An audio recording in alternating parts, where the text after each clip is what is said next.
Hello friends, welcome to Anu's kitchen. இன்றைக்கி நம்ம கிச்சனில் ரொம்ப ஈஸியான ரெசிபி பிளாக் காஃபி தான் பார்க்க போகிறோம். வாங்க எப்படி செய்யலான்னு பார்க்கலாம். கருப்பட்டி யூஸ் பண்ணி நம்ம இன்றைக்கி செய்ய போகிறோம். ஃபஸ்ட்டு ஸ்டவ் ஆன் பண்ணி ஒரு பாத்திரத்தில் கொஞ்சமாக தண்ணி எடுத்துருக்கிறேன். உங்களுக்கு எவ்வளோ காஃபி தேவையோ அந்த அளவுக்கு நீங்கள் தண்ணி எடுத்துக்கோங்க. நான் இன்றைக்கி 2.5 டம்ளர் அளவுக்கு தண்ணி எடுத்துருக்கிறேன்.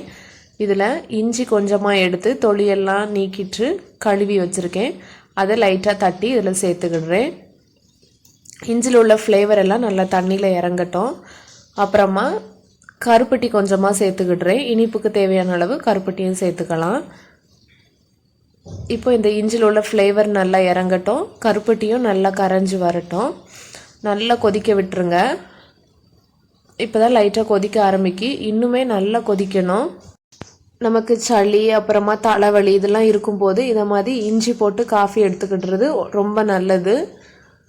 நீங்கள் இது வரைக்கும் ஆனஸ் கிச்சனை சப்ஸ்கிரைப் பண்ணலைன்னா சப்ஸ்கிரைப் பண்ணிக்கோங்க. அப்படியே கூட வர பெல் ஐக்கானையும் கிளிக் பண்ணிக்கோங்க. அப்போ தான் நான் போடுற எல்லா வீடியோஸும் உங்களை வந்து சேரும்.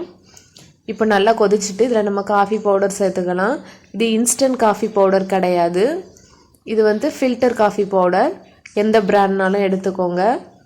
சேர்த்தாச்சு. இப்போ நல்லா நுர பொங்கி வருது.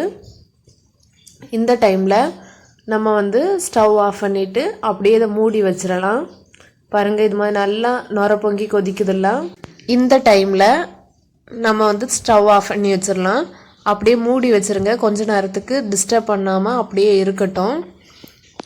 அப்போ அந்த காஃபியில் உள்ள அந்த காஃபி பவுடர் எல்லாம் நல்லா அடியில் தங்கி நமக்கு மேலே காஃபி கிடைக்கும். அப்புறம் நம்ம அதை ஃபில்டர் பண்ணி எடுத்து குடிச்சிக்கலாம். இதில் நம்ம ஒயிட் சுகர் சேர்க்காமல் கருப்பட்டி சேர்த்துருக்கோம். அதனால டேஸ்ட்டும் ரொம்பவே நல்லாயிருக்கும். அப்புறம் இஞ்சி எல்லாம் சேர்த்துருக்கிறதுனால நல்லா பசி எடுக்கும். தலைவலிலாம் இருந்துச்சுன்னா நல்ல ஒரு ரிலீஃப் கிடைக்கும். இந்த காஃபியை நீங்களும் ட்ரை பண்ணி பாருங்கள். எப்படி இருந்துன்னு உங்களோட ஃபீட்பேக் அண்ட் கமெண்ட்ஸ் எனக்கு தெரியப்படுத்துங்க.